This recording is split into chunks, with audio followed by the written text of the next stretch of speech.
OPS உடைய படைத்தளபதியா இருந்தாரு வைத்திலிங்கம். திமுக கிட்ட சரணடைந்து விட்டாரு. அது ஓபிஎஸ் நாளைக்கு போயிடுவாரு. அதுக்காக தான்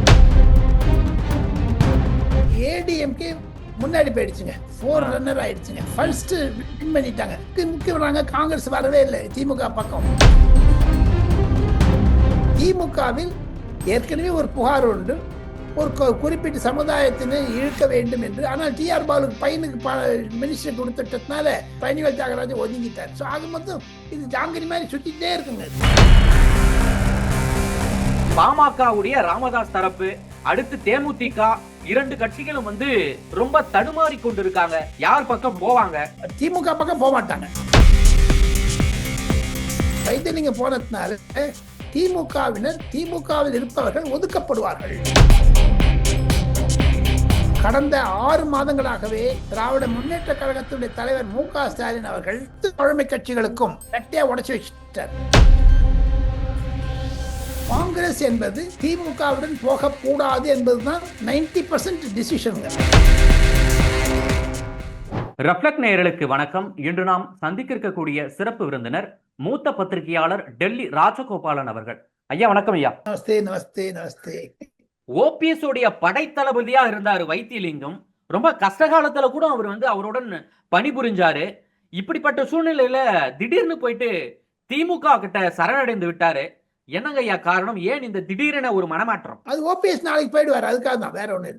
அவருக்கு முன்னாடி பார்த்து இவர் முன்னாடி போய் நிற்கிறாரு. ஏன்னா அவனோட இருந்தவங்க மனோஜ் பாண்டியன், மைத்ரேயன், மனோஜ், அப்புறமா இன்னொருத்தர் இருக்கு, அவெல்லாம் போயிட்டாங்கல்ல. இப்படி பார்க்க போனீங்கன்னா அந்த தேசிய பிரபாகரன் எங்க போயிட்டாரு சொல்லுங்க பாப்போம். மொத்தம் ஓ பன்னீர்செல்வத்தினுடைய கூடாரம் காலியாகிறது, எடப்பாடி பழனிசாமியுடைய கூடாரம் வலுக்கிறது என்பதைத்தான் டெல்லியிலிருந்து பார்க்க முடிகிறது. இப்போ இவர் ஜாயின் பண்றதா இருந்தா முன்னாடியே ஜாயின் பண்ணிருக்கலாம். இந்த அளவுக்கு ஒரு நீண்ட இடைவெளிக்கு பிறகு இப்போ சேர வேண்டிய காரணம் என்ன? ஏன் அப்பயே சேர்ந்திருக்கலாம்ல? ரொம்ப ஜோசியம் பார்ப்பாரு, மீனமேஷம் பார்ப்பாரு, 4 நட்சத்திரம் பார்ப்பாரு. நான் ஐயா ஓபன் சன்னியத்தை நன்றா அறிவேன். அவர் எதாவது சாப்பிடறதுக்கு முன்னாடி கூட கொஞ்சோண்டு அந்த காக்காய்க்கு குருவிக்கு போடுவாரு. இந்த மாதிரி ஜோசியம் பார்ப்பாரு. அதை தவிர ஜோசியம் பார்ப்பதை தவிர தை பிறந்தால் வழி பிறக்கும்னாரு. தை பிறந்து 10 நாள் ஆயிடுச்சு. 10 நாள் ஆயிடுச்சு. அதுதான் இப்ப வரைக்கும் எந்த ஒரு முன்னேற்றமும் இல்ல. ஒண்ணுமே இல்ல. இப்ப அடுத்த தை 2026, 27 தைக்கு மட்டும் வெயிட் பண்றாரா தெரியல. 2027 தைக்கு வெயிட் பண்றாரு. பட் இருந்தாலும் அவருடைய ஒரு அரசியல் போக்கு என்பது ஒரு குறுகி விட்டதாகத்தான் நான் கருதுகிறேன். தவறாக கூட இருக்கலாம். ஐயா அவர் பாஜகவை ரொம்ப நம்பி இருந்தாருங்களே, ஏன் பாஜக கைவிட்டுடுச்சு? ரொம்ப நம்பினார் அவர். பாஜக சொல்றதையெல்லாம் அப்படியே செய்து கொண்டிருந்தவராச்சு அவர். மோடியும் அமித்ஷாவையும் ரொம்ப நேசிச்சவர். கண்டிப்பா யாரும் இல்லைங்கல்ல. தேர்தல் சமயத்தில் எது பேசினாலும் அதற்கு விபரீதமாக முடியும், எதிர்வினையாக முடியும். எது இருப்பினும் பாஜக அவரை நம்பவில்லை என்பதுதான் என்னுடைய கருத்து. ஓபிஎஸ் முடிவெடுக்கிறதுக்கு ரொம்ப டிலே பண்றாரு. ஓபிஎஸ் முடிவே எடுக்க மாட்டாரு. இதனாலதான் நாங்க போயிட்டு இணைஞ்சோம் அப்படின்ற போல ஒரு குற்றச்சாட்டை வைக்கிறாங்க. அப்படிதான் அப்படி இருக்காரு அவரு? ஏன் அந்த அளவுக்கு டிலே பண்றாரு? எந்த ஒரு டிசிஷனையும் எடுக்கிறதுக்கு எந்த அளவுக்கு இழுத்துன்னு போறாரு? அவர் உள்ளூர் இருக்கக்கூடிய ஒரு மன கசப்பு தான். முதலமைச்சரை 3 முறை பார்த்தாரு. காத்தால, சாயங்காலம், மத்தியானம்னுட்டு. ரோட்ல பார்த்தேன்னாரு. அப்புறம் வீட்டுக்கு போய் பார்த்தாரு. இதெல்லாம் அவருக்கு எதிர்வினையாகத்தான் முடியும். எது இருப்பினும் அவர் கண்டிப்பாக தன்னுடைய மகனுக்கு சீட் வாங்குவதற்காக பியூஷ் கோயலுடன் பேசிக் கொண்டிருக்கிறார் என்ற தகவலும் எனக்கு கிடைத்தது. 3 சீட் வாங்கிட்டு வந்துருவாரு, 4 சீட் வாங்கிட்டு வந்துருவாரு அப்படிங்கிற மாதிரி சொல்றாங்க. ஆனால் அவர் திமுகவுடன் போனால் தற்கொலை செய்வது அரசியல் தற்கொலை மாதிரி ஒரு முடிவு வரும் என்பது அவருக்கும் தெரியும். ஏன்னா நீங்களும் அதாவது அதிமுகவை நம்பி இருந்தார், அதிமுகவும் சேர்க்க மாட்டுது. பாஜகவை நம்பினார், பாஜகவும் எதுவும் செய்ய மாட்டுது. அப்புறம் அவர் எங்கதான் ஐயா போகாரு? அப்புறம் அதெல்லாம் போய் சேர்ந்தாகணும். அப்படின்னா உங்களுக்கு அரசியல் நிலைமை என்ன? இந்த ஒண்ணுங்க, எப்பவுமே அலை ஓவதில்லை. அரசியலில் இந்த சஞ்சலப்புகள், கூட்டுகள் எப்பவுமே நிரந்தரமாக இருப்பது கிடையாது. டர்புலன்ஸ் பீரியட் இருக்கத்தான் இருக்கும். அது சரியா செய்யலைங்கிறது தான் பலருடைய கருத்து. அதனால மனோஜ் பாண்டியனோட யாருக்கு கிட்ட இருக்க முடியும்? ஓபிஎஸ் ஓட. மைத்ரேயன் அவ்வளவு கிட்ட இருந்தாரு. ஆமா. நானே ரொம்ப பேசுவார் கொள்வார் எல்லாம் பண்ணுவாரு. ஓகே, இப்போ பட் பேசுறாருங்களா? இப்ப சமீப காலமா பேசுறேன். ஏன்னா அவருக்கு நான் எதிர்நிலை எடுத்திருக்கேன்னு மனசுல இருக்குதுன்னு நினைக்கிறேன். இப்போ இன்னைக்கு தேதியில பாத்தீங்கன்னா திமுக ஒழிக்கணுமா வேண்டாமா இதான் தமிழ்நாட்டுல கேள்விங்க, வேற ஒண்ணுமே இல்லைங்க. அதுல ஓபிஎஸ் ஒரு நிலைப்பாடு எடுத்தாக வேண்டும். டிடிவிக்கு முன்னாடி போயிட்டதுனால அவருக்கு ஓட்டு நிறைய வருங்கிறது தான் என்னுடைய கருத்துங்க. இப்போ நீங்க சொன்னீங்க ஓபிஎஸ் ஓவர்டேக் பண்ணிட்டாரு. ஓவர்டேக் பண்றாரு.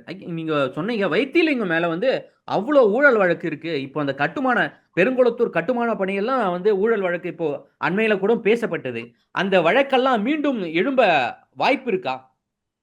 ஏன்னா அது அதெல்லாம் முக இப்போ ஸ்டாலின் காலையில இருந்து பேசின ஊடகங்கள் வந்து அவர் மீது இருந்த ஊழல் வழக்குகளை பத்தி யாருமே பேசல. இத மட்டும் தான் பேசுறாங்க. வாஷிங் மிஷின் தமிழக ஊடகங்கள் இல்ல, அது தமிழக வாஷிங் மிஷின் சொல்லுங்க. நீங்க வீட்டுல வச்சுக்குது அது வாஷிங் மிஷினா தான் இருக்குது, ஊடகமே இல்லையே. தமிழகத்துல பத்திரிகை, நான் பத்திரிகைக்காரனா இருந்து 45 வருஷம் இருந்தேன்னா கூட இன்னொரு பத்திரிகை பற்றி குறை சொல்வது தவறு. எது இருப்பினும் தமிழகத்தில் இருக்கக்கூடிய ஊடகங்கள் எல்லாம் ஊதுகுழலாகத்தானே இருக்கிறது, ஊடகங்களா இல்லையே. இப்போ நம்ம வந்து ஏடிஎம்கே டிஸ்கஸ் பண்ணியாச்சு, பிஜேபி டிஸ்கஸ் பண்ணியாச்சு. நம்ம ரிஃப்ளெக்ட் நியூஸ் கோபி மூலமா நான் சொல்றது என்னன்னா, காங்கிரஸை பற்றியும் தமிழ் வெற்றி கழகத்தை பற்றியும் திமுகவை பற்றியும் ஒரு அரசல் இருந்தால்தான் நன்னா இருக்கும் தமிழகத்தை பொறுத்த மட்டும். ஏடிஎம்கே முன்னாடி போயிடுச்சுங்க, 4 ரன்னர் ஆயிடுச்சுங்க. ஃபர்ஸ்ட் வின் பண்ணிட்டாங்க, 400 மீட்டர் ஓட்ட பண்ணி. ஓகே, அவன் ஃபர்ஸ்ட். அடுத்த முக்கிய வராங்க, காங்கிரஸ் வரவே இல்லை. திமுக பக்கம் காங்கிரஸ் வந்து 2 படகுல போகுதுங்க, 2 கால், ஒன்னு தாவேக்கா, ஒன்னு திமுக. ஓகே, ரெண்டு துடுப்பும் ஒன்னா கிடையாது, மாறி மாறி இருக்கு. கால் இங்க ஒண்ணு வச்சிருக்காரு, இங்க ஒண்ணு வச்சிருக்காரு, எங்க உள்வாரு தெரியாது. இப்படி போனா அது கவிழ்ந்து விடுமே, எப்படி அது 2026 தேர்தல் வரைக்கும் தாக்கு பிடிக்கும்? கோபி நம்ம கவிழ்ந்து விடணும்ட்டு ஒரு அபசகுனமா சொல்லாதீங்க, உடைந்து விடும் தெரியுங்க. காங்கிரஸ் இழந்து விடும், காங்கிரஸ் இரண்டாகிவிடும். அகில இந்திய அளவில் காங்கிரஸ் வந்து எப்படி மொட்டை ஆயிடுச்சோ, தவசம் பண்ணிட்டாங்களோ, அதே மாதிரி இதுக்கும் தமிழ்நாட்டிலையும் தவசம் பண்ணிடுவாங்க. அதுக்கு மாணிக் தாக்கூர் போன்றவர்கள் உதவி செய்வார்கள், ஜோதிமணி போன்றவர்கள் உதவி செய்வார்கள். தமிழகத்தை பொறுத்த மட்டில் இன்று காலை கூட பிரவீன் சக்கரவர்த்தி டெல்லி ஏர்போர்ட்ல இருந்து ஒரு 40 ஆளுங்களை அழைச்சிட்டு போய் மல்லிகார்ஜுன் கர்கேயும் ராகுல் காந்தியும் பார்ப்பதற்காக தமிழ் வெற்றி கழகத்துடன் கூட்டு வேண்டும் என்று சொல்வதற்காக 40 பேர் அழைச்சிட்டு போயிருக்காரு இன்னைக்கு காலையில.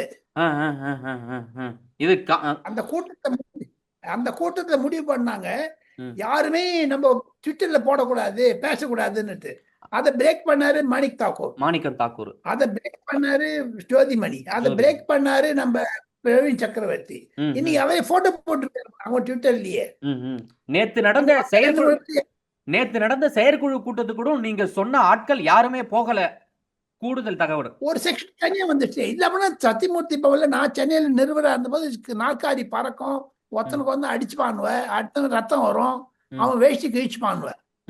ஆனா இப்ப அந்த காங்கிரஸ்ல ஒதுங்கி போயிடுறாங்க, ஏன்னா சோசியல் மீடியா இருக்கிறதுனால பயப்படுறாங்க காங்கிரஸ்.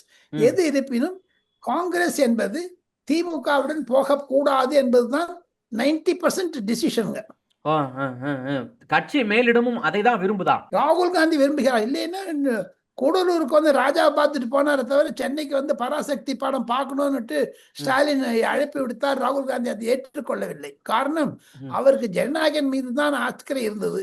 அதே பராசக்தி பக்தம் இந்திரா காந்தி நெஞ்சுவதனால் கொட்டுவதனால் பார்க்க இஷ்டமில்லை.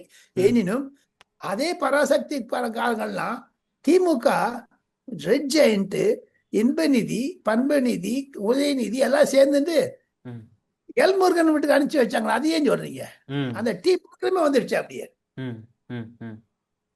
இதெல்லாம் ஒரு அரசியலாகத்தான் நான் பார்க்கிறேன், ஒரு தற்கால அரசியலாக. இப்போ வைத்திலிங்கம் வந்ததால அந்த தஞ்சை மண்டலமே வந்து ரொம்ப திமுக பக்கம் சாய்ந்ததாக எடுத்துக்கொள்ளலாமா? அப்படிலாம் கிடையாது. I don't think so. அது ஒண்ணே ஒண்ணுங்க. அப்ப அவரால் என்ன லாபம்? அவரால் லாபம் இருந்தா தானே அழைச்சிருப்பாங்க. அவரால் என்ன லாபம் கேட்டீங்கன்னா, தஞ்சாவூர்ல இருக்கக்கூடிய பழனிமாணிக்கம் போன்றவர்கள், டிஆர் பாலு போன்ற பழைய திமுக தலைவர்களை ஒதுங்கிடுவாங்க. இப்பவே பழனிமாணிக்கத்தை ஒதுக்கியாச்சு. பழனிமாணிக்கம் நான் நன்றாக அறிவேன். அவரை மாதிரியான 7-8 தடவை எம்எல்ஏ எம்பி இருந்திருக்காரு. மத்திய அமைச்சரவையில் ஃபைனான்ஸ் மினிஸ்டரா 10 வருஷம் இருந்திருக்காருங்க. ம், ம், அப்பேற்பட்ட பழனி மாணிக்கத்தை ஒதுக்கியது ம், அவர் தானே உதயநிதியை வந்து சீஃப் மினிஸ்டர் ப்ரொஜெக்ட் ம். பண்ணாரு. ஞாபகம் இருக்கா உங்களுக்கு? பொதுக்குழுல ஆமா ஆமா ஆமா. ம், அவனை தட்டி அழித்தாங்க. ஆக மொத்தம் திமுகவில் ஏற்கனவே ஒரு புகார் உண்டு, ஒரு குறிப்பிட்ட சமுதாயத்தினை இழுக்க வேண்டும் என்று. ஆனால் டிஆர் பாலுக்கு பையனுக்கு மினிஸ்டர் கொடுத்துட்டதுனால ம், அவர் டிஆர்பி ராஜா பிரமாதமா இருக்கார். அதனாலதான் நம்ம பழனிவேல் தியாகராஜா ஒதுங்கிட்டார். ஸோ ஆக மொத்தம் இது ஜாங்கிரி மாதிரி சுத்திட்டே இருக்குங்க. இது ம், ம், ம், ம். பழனி மாணிக்கத்தை எடுத்ததுனால நம்ம இது வைத்தியலிங்கம் போனதுனால திமுகவினர், திமுகவில் இருப்பவர்கள் ஒதுக்கப்படுவார்கள். சரியா, இது ஒரு பக்கம் இருக்க, பாமகவுடைய ராமதாஸ் தரப்பு, அடுத்து தேமுதிக, 2 கட்சிகளும் வந்து எந்த கூட்டணிக்கும் போகாம வந்து ரொம்ப தடுமாறி கொண்டு இருக்காங்க. அவங்களுடைய நிலை என்னவாக இருக்கு? யார் பக்கம் போவாங்க? திமுக பக்கம் போக மாட்டாங்க. கடந்த 6 மாதங்களாகவே ம், திராவிட முன்னேற்ற கழகத்துடைய தலைவர் மு.க. ஸ்டாலின் அவர்கள் ம், தன்னுடைய தோழமை கட்சி இருக்கக்கூடிய அனைத்து தோழமை கட்சிகளுக்கும் ம், ரெட்டையா உடைச்சு வச்சுட்டார். ம். நீங்க திமுக தோழமை கட்சிகள் 5 சொல்லுங்க பாப்போம் கோபி. விசிகா. விசிகால இருந்து ஒர்ஜினா வெளில கொண்டு போயிட்டாரு மு.க. ஸ்டாலின். பயமுறுத்தினாரு. ம், திருமாவளவன் பயந்தாரு. ம், அப்ப இன்னும் 200 வரும்னாரு. யாரு? மு.க. ஸ்டாலின். ம். ஆதவர்ஜுனா போனப்புறம் அது 190 ஆயிடுச்சு. அடுத்த அலை கூட்டணி கட்சி சொல்லுங்க. மதிமுக, வைகோ. இந்த மல்லை சத்யா போனாரு. மல்லை சத்யா வந்து வைகோக்கு 250 கோடி சொத்து இருக்குன்னு சொன்னது மு.க. ஸ்டாலின். சொல்ல வச்சது மு.க. ஸ்டாலின். ஆனா அதே வைகோக்கு கையில தோள்பேட கை போட்டுன்னுட்டு பிரபாகரனோட கூட போட்டோ இருக்க மாதிரி பண்ணுது. அதனால காங்கிரஸ்காரன் வெளில போக பார்த்தானுவ. செல்வ பெருந்தகை ஸ்டேட்மெண்ட் கொடுத்தாரு. ஆக மொத்தம் அதிமுக உடைத்தது மு.க. ஸ்டாலின். அடுத்த கட்சி சொல்லுங்க. சிபிஎம், சிபிஐ இருக்கு. சிபிஎம் வந்துட்டு அந்த பழைய கோபால் அவர் பழைய ஜெனரல் செக்ரட்டரியை மாத்தணும்னு நினைச்சாரு. எம்ஏ பேபி கட்டி பின்னாரை விஜய் கட்டி சொல்லிட்டு அவர் மாத்திட்டு சண்முகத்தை கொண்டு வந்துட்டாரு. அங்க சிபிஎம்ல 15 கோடி வாங்கி சாப்பிட்டு போட்டாங்க அவங்க. அடுத்த கட்சி சொல்லுங்க. அடுத்து இருக்கிறது பிரதான கட்சி காங்கிரஸ். காங்கிரஸ் உடைச்சிட்டாரு மு.க. ஸ்டாலின். ஒன்று செல்வ பெருந்தகை கையில, செல்வ பெருந்தொகை அவர் தான். அவர் பாக்கெட்ல போட்டு போட்டார். முடிஞ்சு போச்சு கதை. அவர் மேல இருக்கக்கூடிய சிபிஐ கேஸ் வரக்கூடாதுன்னு தமிழக அரசு பாடுபடுகிறது. எந்த மாயாவதி வந்து ஆம்ஸ்ட்ராங் கழக்குல வந்து சென்னைக்கு வந்தாங்களோ, அது பக்கத்துல விசிகே திருமாவளவன் இருந்தாரோ, அவங்க கூட எல்லாரும் அந்த கட்சி ஒண்ணு இல்ல, அந்த இதையும் ஒண்ணும் இல்ல பண்ணிட்டாங்க. அதுக்கு சிபிஐ வேண்டும் என்று ஹைகோர்ட் உத்தரவிட்டதுன்னா அதுக்கு வாண்ட கூடாது என்று சுப்ரீம் கோர்ட்டுக்கு போகக்கூடிய திராவிட முன்னேற்ற கழக அரசாங்கம் செல்வ பெருந்தகை மூலமாக மாணிக் தாக்கூர் என்றும் செல்வ பெருந்தகை என்றும் 2 பேருக்கு சண்டை மூட்டி விட்டுட்டாரு. நீ இருந்தா இல்ல போன்னு சொல்லிட்டாரு அவர். ஆக மொத்தம் 6 மாதங்களாகவே சூழ்ச்சி செய்த திராவிட முன்னேற்ற கழகம் அனைத்து எதிர்கட்சிகளையும் உடைத்து வைத்திருப்பது என்பதுதான் நான் நிரூபித்தேன் தங்களுடைய தொலைக்காட்சி நேயர்களுக்கு. அடுத்து இந்த சிறு குறு கட்சிகள்லாம் இருக்கு. முக்குளத்தோர் புலிப்படை, இது போல இந்த சாதி சார்ந்த, சமூகம் சார்ந்த கட்சிகள் இருக்கு. அவற்றுக்கெல்லாம் ஒன்னும் கிடையாதுங்களா? பப்பு கிடையாதுங்களா? அப்பப்ப இந்த என்வலப் இருக்குது பாருங்க. அது என்வலப்னு என்ன சொல்ற தமிழ்ல? கவர். கவர் நான் புரிஞ்சுட்டேனா? புரிஞ்சிடுது. டப்பு பாக வச்சிருந்தியா கடை முடிஞ்சு போச்சு கதை. ஆக மொத்தம் திமுக நிலை போட்டார்கள். அந்த அவர் போட்ட சூழ்ச்சிகள் எல்லாம் அவருக்கே எதிர்வினையாகி விட்டது என்பதுதான் என்னுடைய கருத்து. ஏன்னா ரொம்ப சூடா நினைச்சாரு மு.க. ஸ்டாலின், அது ஒண்ணு இல்லாத ஆயிடுச்சு. ஐயா மிக்க நன்றி ஐயா. நேரில் ஜூமில் வந்து பல்வேறு தகவலை எங்களோட நீ பகிர்ந்தமைக்கு. தேங்க்யூ.